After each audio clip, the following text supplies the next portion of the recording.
Have you ever stood up to speak in front of a class when you were younger, or given a presentation to colleagues at work, or had to make a speech at an event and had to deal with feelings of fear, clammy hands, sweat, fast heartbeat, trembling limbs, and so on because of a lack of self-confidence?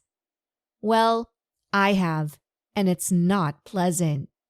All of us are familiar with the feeling of being unsure, afraid, and of self-doubt in the course of our lives.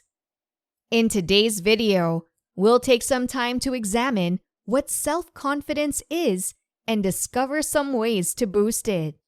Here at the Healthy Eats Good Life channel, we care about your well-being as a whole. So this video examines something concerning your inner critic, your inner man, and how we can grow as people and live more positive and impactful lives. I hope you enjoy it.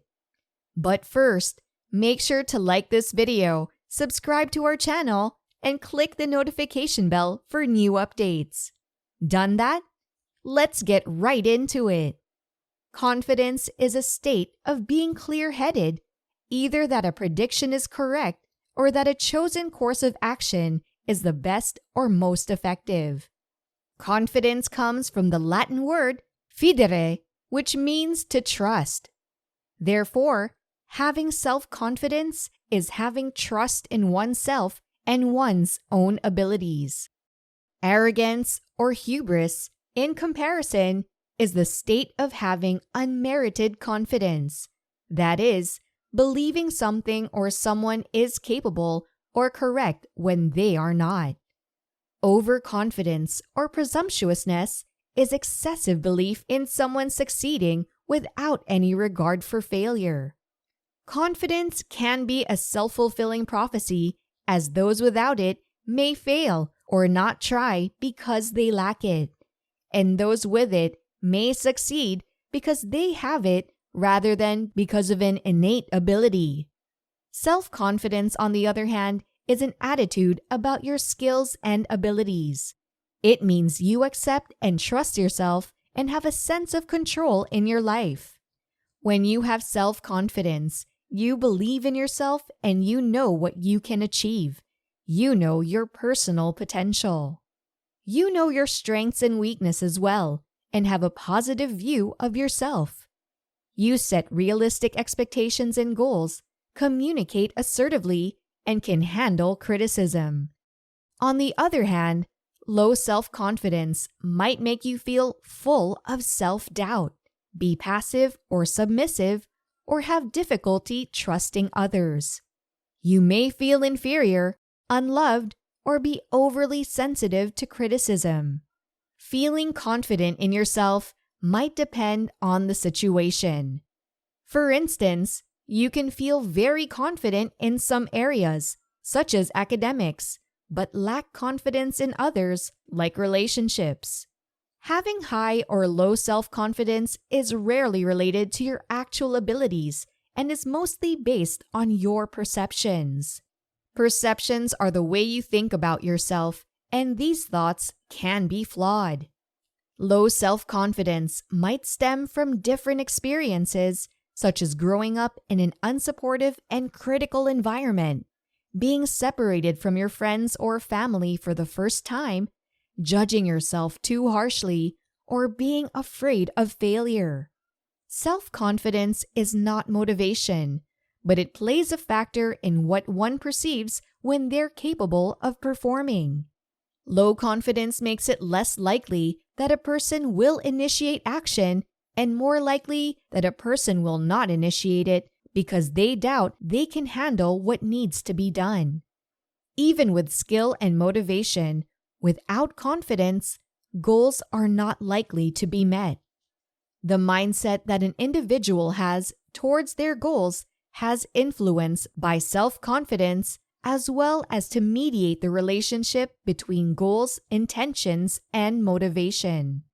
Confidence can be a tough thing to build up.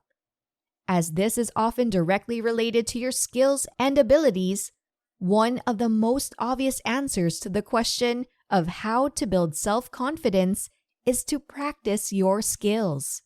Focus on building soft skills such as speaking, persuasion, and management, as well as your hard or technical skills. A strong grasp of your chosen specialization will go the extra length in reinforcing your sense of self-confidence. But strong soft skills will ground them in practical day-to-day life. Studies have shown that a large number of people find it difficult to ground themselves properly outside of their chosen area of specialization, and this, in turn, often impacts their careers and thus lives negatively. Developing these skills does not involve that much of a time investment. Not only will it help you achieve more, but you'll also feel much better and happier to know that you're not limited exclusively to one corridor. Don't compare yourself to others. A 2018 study found a direct link between envy and the way you feel about yourself. Researchers found that people who compared themselves to others experienced envy. And the more envy they experienced, the worse they felt about themselves. Indeed, every individual is unique, and with that, every individual's experience, skills, work, and path of life are all unique as well. Comparisons in this regard do not serve anybody or anything, not yourself, your work, your friends, your family, and most importantly, your ventures. Pay attention to how your friends make you feel. Do your friends lift you up or bring you down? Are they constantly judging you, or do they accept you for who you are? The people you spend time with influence your thoughts and attitudes about yourself more than you think. If you feel bad about yourself after hanging out with a particular person, it may be time to say goodbye.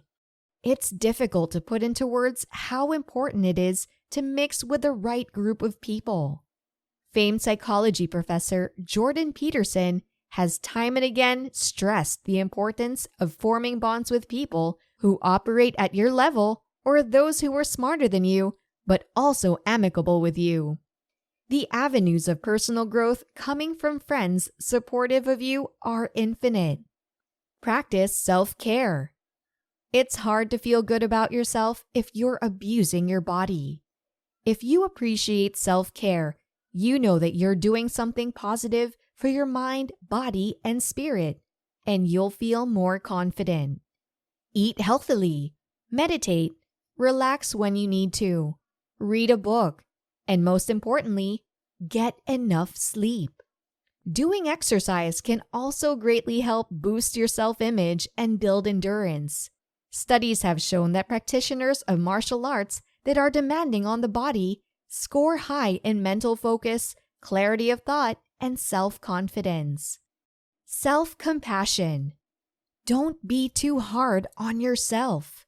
Self-compassion means treating yourself with kindness when you make a mistake, fail, or experience a setback.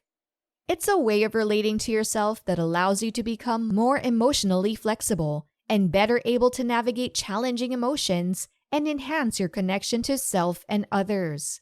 Researchers have linked the ability to relate to ourselves in a compassionate way to self-confidence. Using self-talk that's optimistic can help you foster self-compassion, overcome self-doubt, and take on new challenges. On the other hand, negative self-talk can limit your abilities and lessen your confidence by convincing your subconscious that you can't handle it or that something is too hard and you shouldn't even try.